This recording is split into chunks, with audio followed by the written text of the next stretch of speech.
Hello friends, welcome back to Aunt Debbie's Boutique. Today we're going to put the final finishing touches on our sampler quilt top.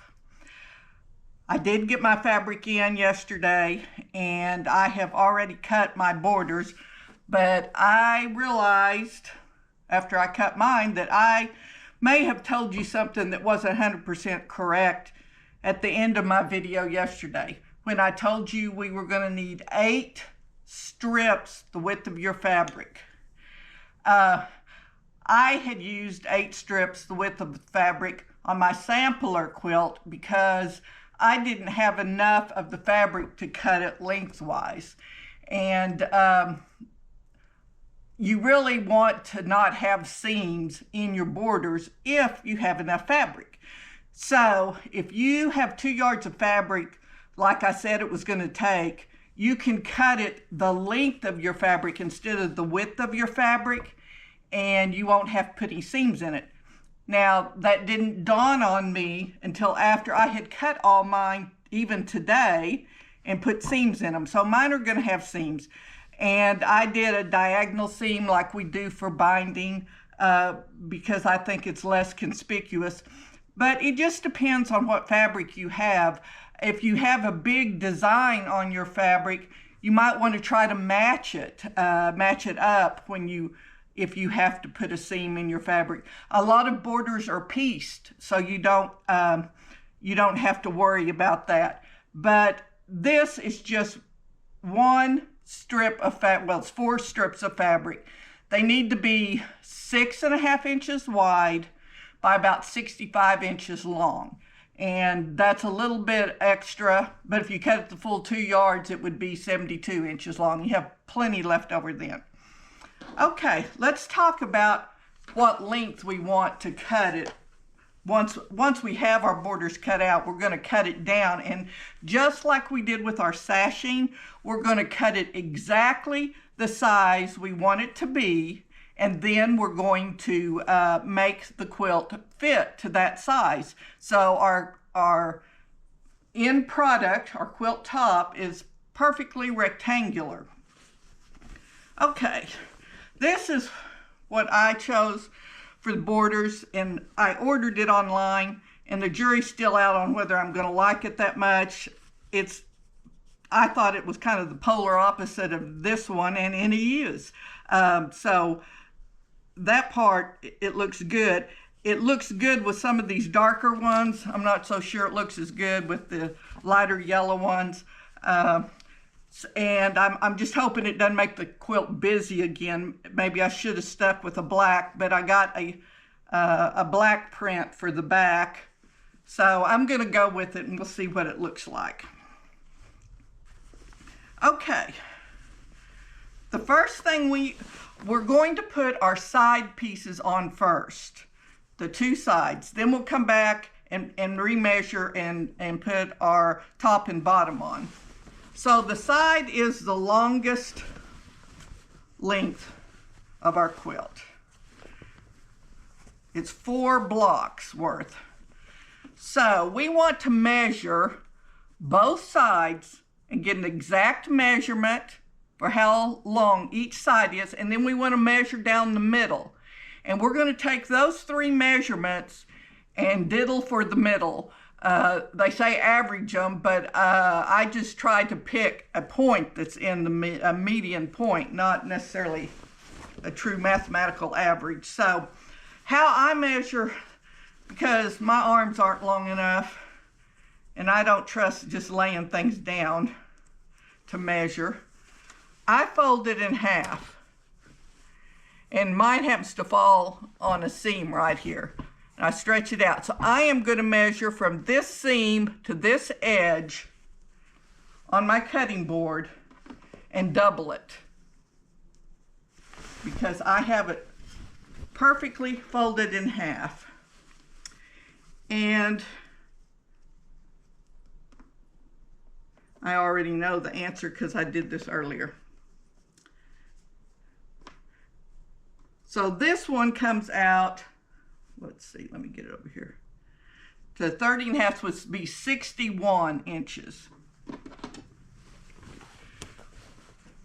when I measured the other side,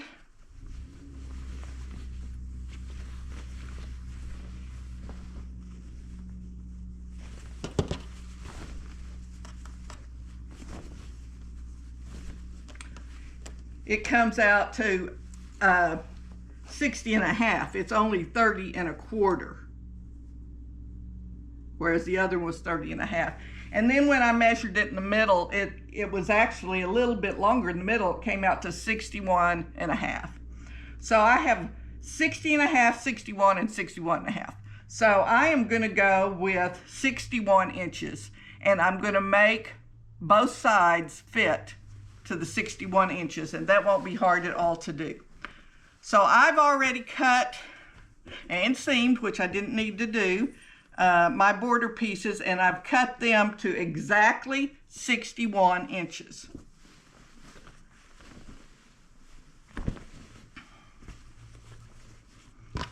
And I'm going to take them with right sides together,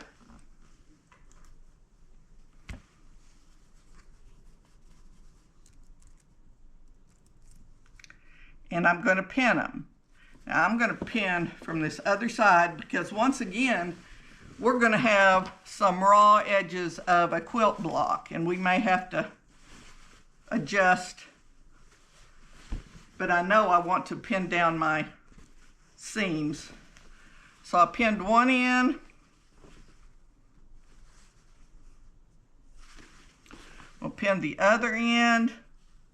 So I'm going to make those come out exactly 61 inches. And then I can stretch my arms enough to find the center point. And I'm going to pin it. Then I'll stretch between these two pins. And I'm just going to pin most of my intersections so that the seams lay down the way they're supposed to. There's a lot of them right here, so I'm not going to pin all of them right here, but there's one that's wanting to go the wrong way already from something I've ironed. So I'll pin it.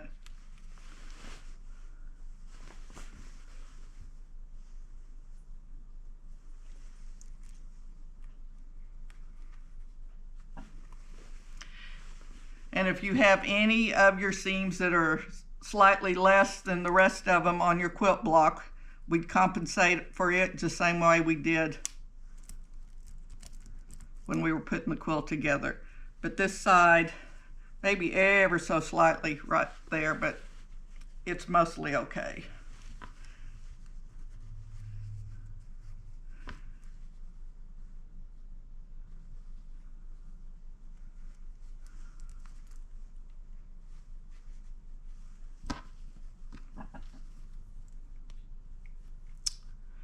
All right, I've got this one seam pinned. I'm going to take it over to the machine and sew it on.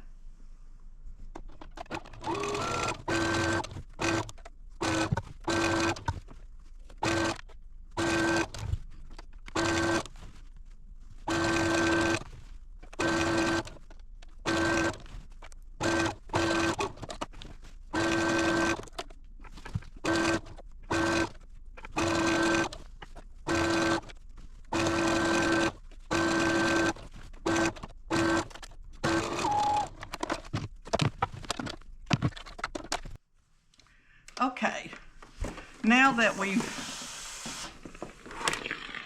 sewn that, it's a good idea to set your seam.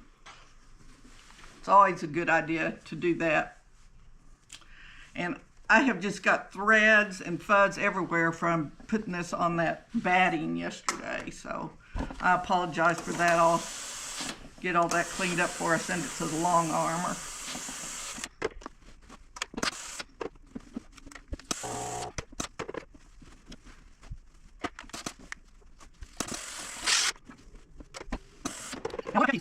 Now, one of my pet peeves is fabric that's not printed straight of grain like this. I cut it straight of grain with the grain, and it just wasn't printed that way. And this is a good brand of fabric, so, but I see that all the time.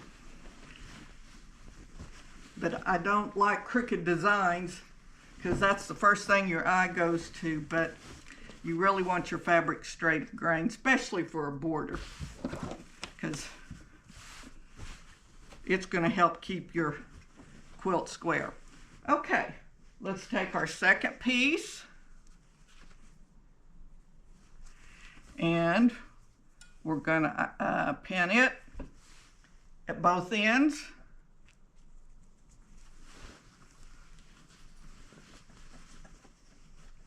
Now remember, this is the sides we're doing first. They're the longest. But when we do the top and bottom, they will be almost as long because we've added this border. Now I'm going to stretch it out best I can.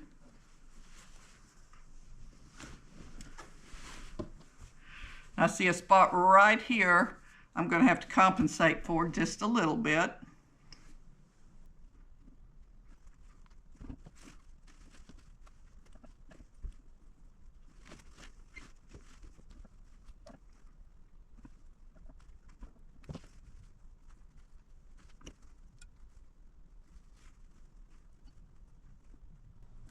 Now I'm going to take this over to the sewing machine and sew it.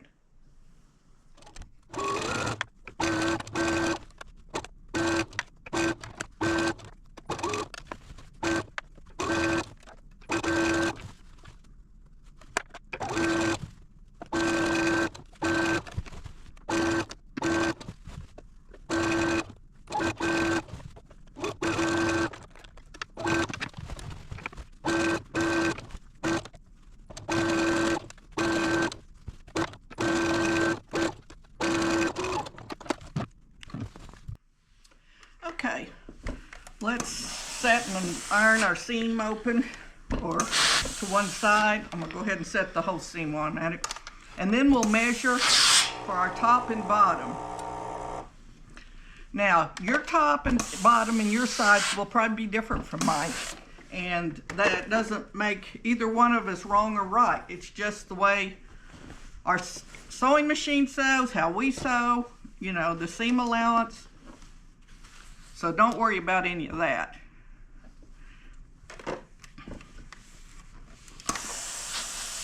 And once again, I'm ironing the seam towards the border. And there was one place that my seam got a little narrow because I had to compensate. So I went back and double stitched that just so I didn't have to worry about it coming out.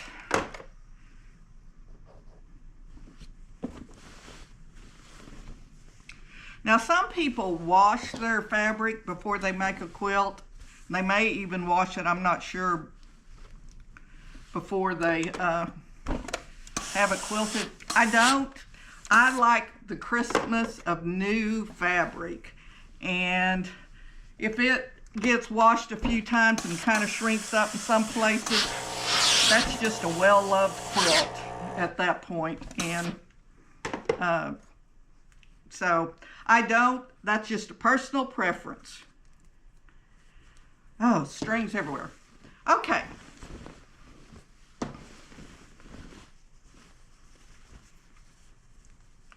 Now we're going to measure the top and the bottom in one place in the middle.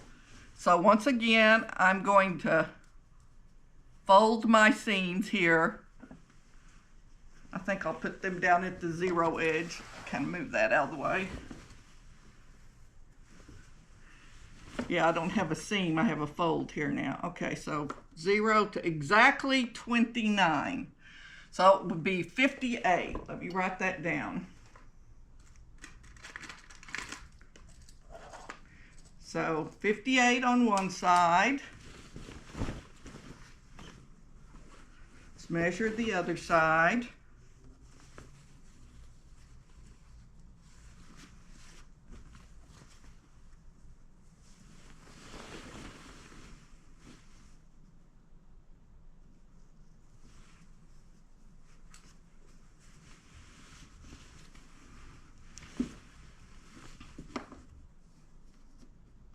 Ooh, that one is, make sure, wait.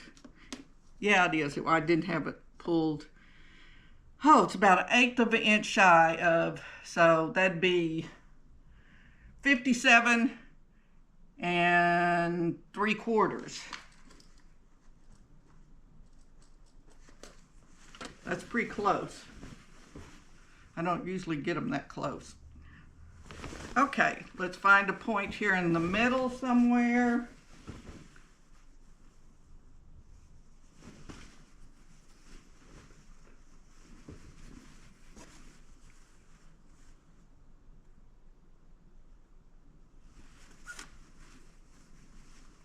And that one is 28 3/4. So that would be 57 1/2. Okay, so I've got 57 1/2, 57 3/4, and 58. So I think I will put mine at 57 3/4 because that's the medium point.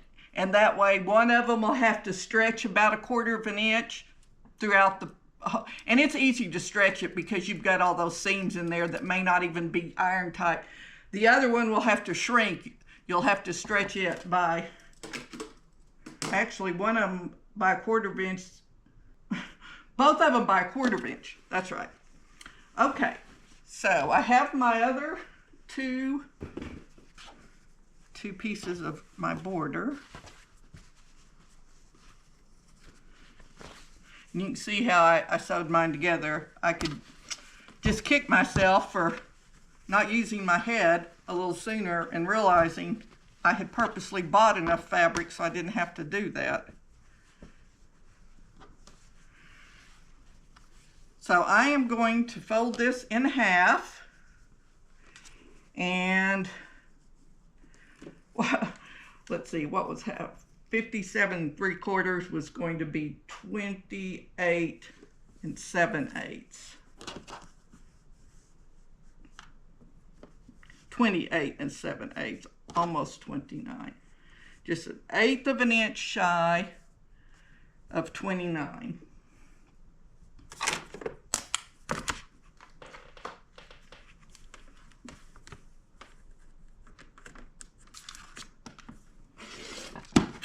And I'm just gonna put that in my scrap bag. Okay, there's one of them cut. Don't want to get mixed up which one I've cut.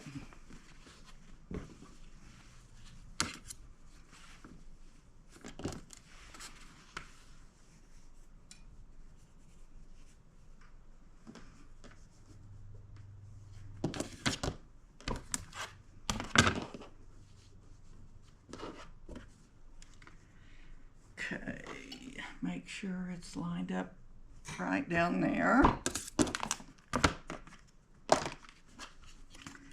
And just 1/8 of an inch shy of 29 here.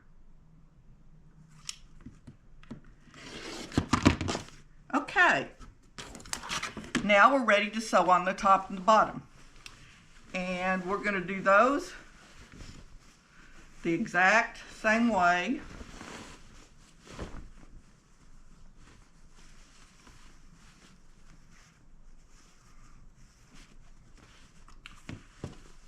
Turn it around so I can see the side with the blocks. I'm going to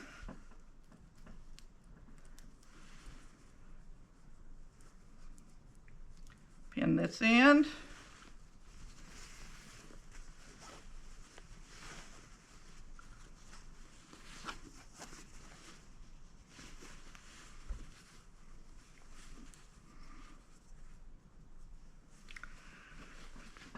Pin this end.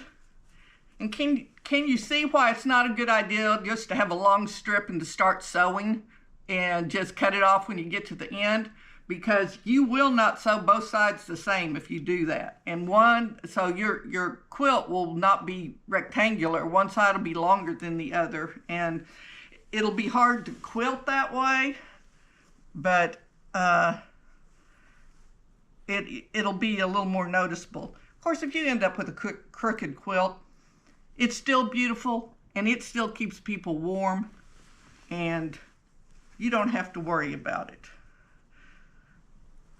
Every seam you put on a quilt, and we put a lot of seams in this one, is a place we can get off by a fraction of an inch, and those fractions add up, and we can be off no matter how hard we try. So,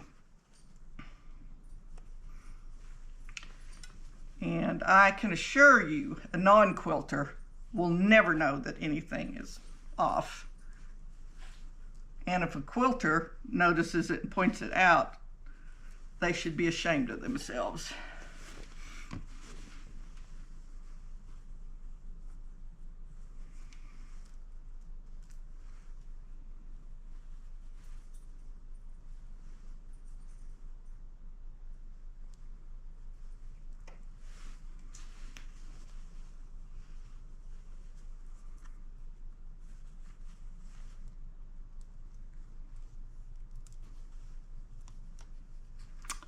Okay, I'm going to take this over and get it sewed.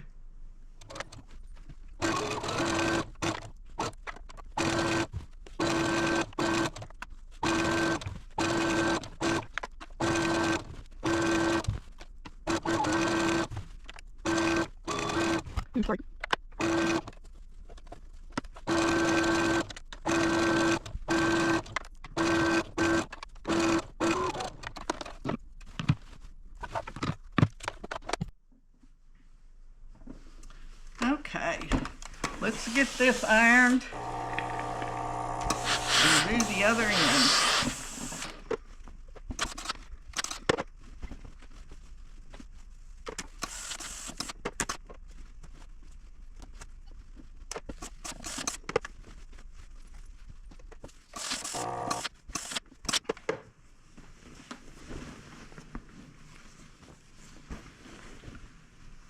Now we're ready for our last end.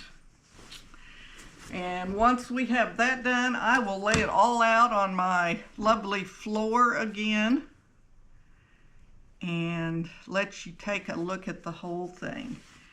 And then we will talk a little bit about our quilting options.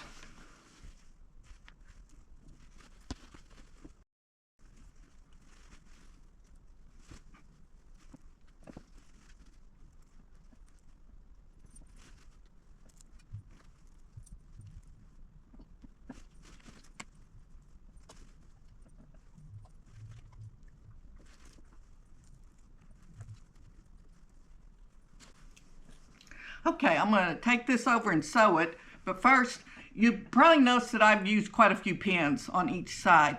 I like doing that because I can pull it and stretch it and pin it where it needs to be. If you don't have a lot of pins, one side may start getting longer than the other. Now, you can use a walking foot, and I have walking foots. I just am not accustomed to using them. I need to try them because a lot of people swear by them. And they will help regulate your fabric so the top and the bottom feed through together. But it's a real good idea to pin it real good, and that way you know it's going to turn out right. Okay, let's go.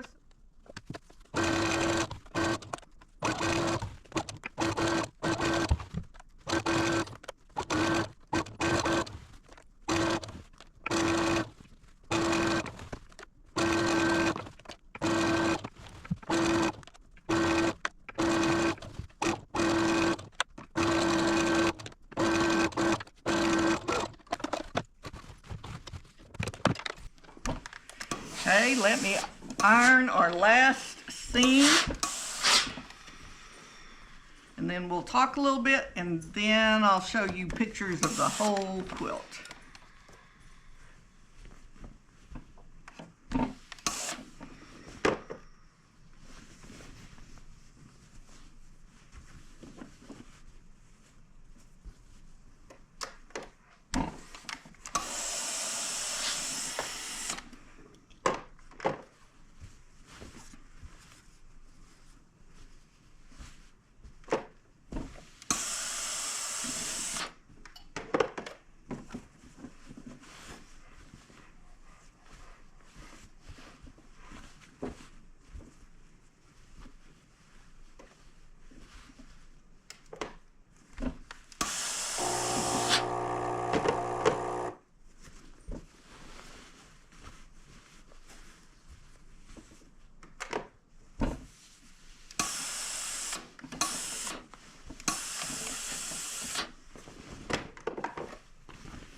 I just noticed something I wanted to point out. In a perfect world, all of my points would come to a perfect point, and the majority of them do. But these two right here are cut off. That one's cut off ever so slightly, and these two really ever so slightly. The rest of them, I think, all pretty much come to a good point. That kind of stuff is striving for perfection, but not ever getting there. And the day I make a quilt that every point is perfect, I will jump for joy and celebrate. Okay, let's talk about the next step, and that's quilting it. I realized that it was kind of tacky of me to say, we're going to make this quilt. I want you to make one with me, but I'm going to send mine out to a long arm, and you can figure out how to quilt yours. There are lots of different ways to quilt quilts, and I have quilted my own before. I want to send this one out to the long armor because most of my points are good, and I do want to have it done professionally. There's two ways that a long armor can quilt, and not all of them do both. One is just with a built-in pattern in their long arm quilting machine, and it can be some sort of swirly thing or something, but it just goes all over your quilt, a beautiful design, but it does not recognize, different patterns within your quilt block. Then there's what they call custom quilting, where you can have somebody come in and quilt the same thing in every corner here and the same thing on here and do all sorts of fancy quilting in it. Those are gorgeous, but they're very expensive to have done. Now, if you were entering yours in a quilt show, you would want to have that done. I'm not going to ever enter any of mine in a quilt show. That kind of stuff just doesn't appeal to me.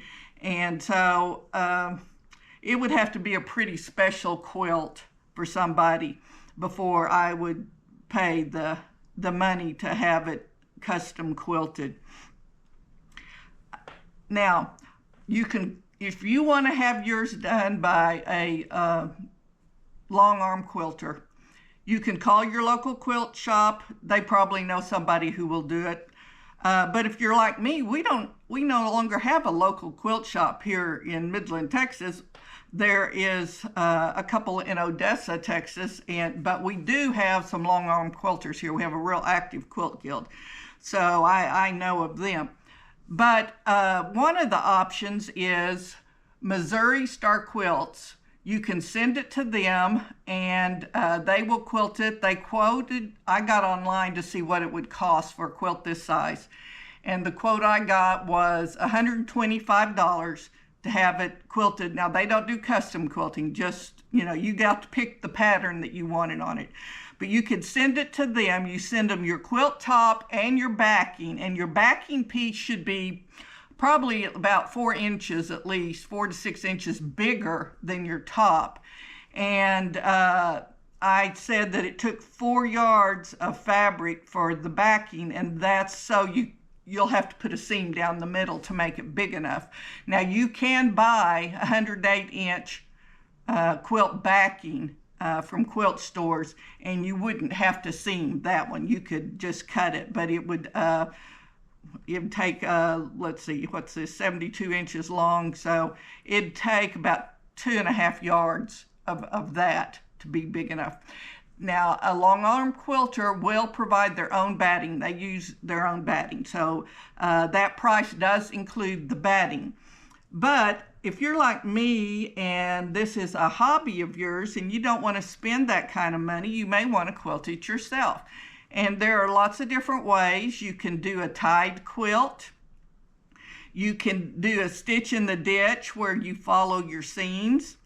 Or you can do free motion quilting, or you can do like ruler quilting. And I decided that it would probably be a good idea to demonstrate all those.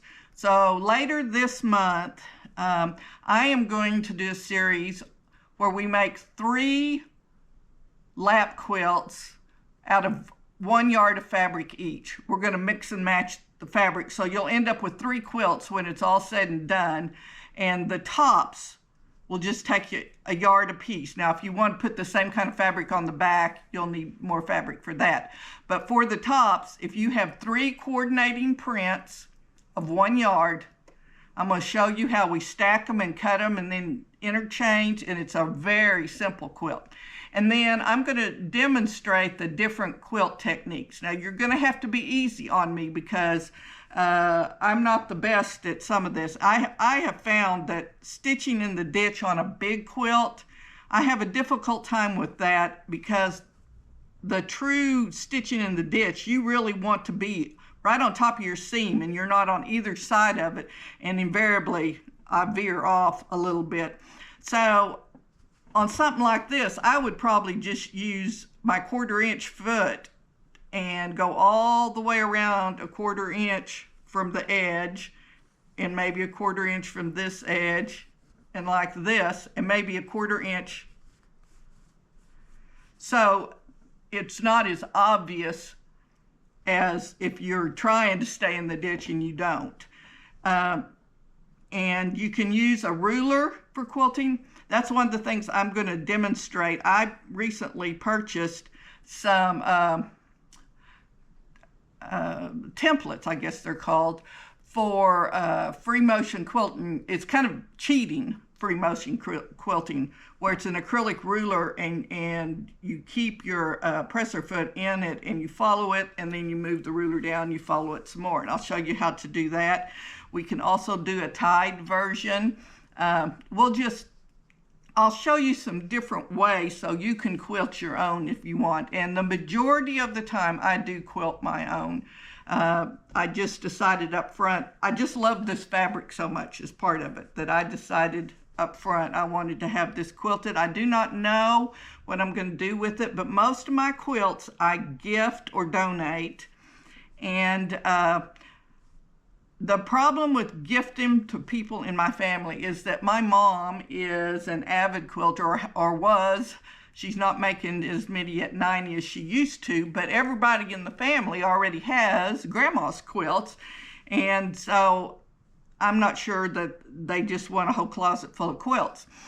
But I do know several organizations that love to have them donated. And one of the ones that appreciates it the most and is near and dear to my heart is foster children. They say that foster children, when they go from one house to another, that all they have sometimes is their belongings in a trash bag, and that they have very few things that are theirs. And if you know who's going to be receiving your blanket, it's a good idea to embroider their name on them if you're doing something like that. And the reason is, then it'll stay with them more likely. Somebody won't take it and use it for themselves. It still could happen. But when their name is on it, and you'd be surprised how proud they are to have something like that with their name on it. So I encourage you, if you enjoy quilting and you don't have an outlet for your products, I would encourage you to check around. And cancer organizations love them, nursing homes love them, Habitat for Humanity, and places that put people in homes. Family Promise we have here. There's a lot of places that just love getting nice quilts. And there's also Quilts of Valor if you like to stitch in patriotic colors, which I love patriotic colors. The only requirements at Quilts of Valor is, though, they do ask that it be quilted on a long arm, so you're restricted a little bit there. Okay, I'm going to go lay this out for you to see, and I hope you've enjoyed this series. And we'll do, like I said, another one on different quilting types. And we're going to do a series on, I'm going to make some crazy quilt fabric to make a jacket out of. So I think that'll be fun. And If there's anything in particular that you would like to see more of, please put it down in the description box. Oh, I forgot. Yesterday I forgot to put what I told you I was going to put, whether the sashing went on the right or the left and all that for each block, and I forgot to do that. So I will do that today, and then I will edit yesterday's video and put it in there also. Okay, I hope you've enjoyed it. Thank you so much for coming on this journey with me. If you would, please like, subscribe. Why do I have such a hard time getting that out? Like, subscribe, share, comment, whatever. Remember, whatever you do, do it to the glory of the Lord. I appreciate you. Thanks. All right, here's our final quilt. That gold border looks kind of green there, but it's not. I can assure you it's gold. It's just the way the camera is picking it up. But I'm pleased with it for the most part. And I forgot to mention that once I get it back from the long arm quilter, I'll do a video on doing the binding too. And just in case you're interested, that's the fabric's going on the back. It's black with a metallic gold floral print on it. I'm putting that on the back. All right, that's it for this series.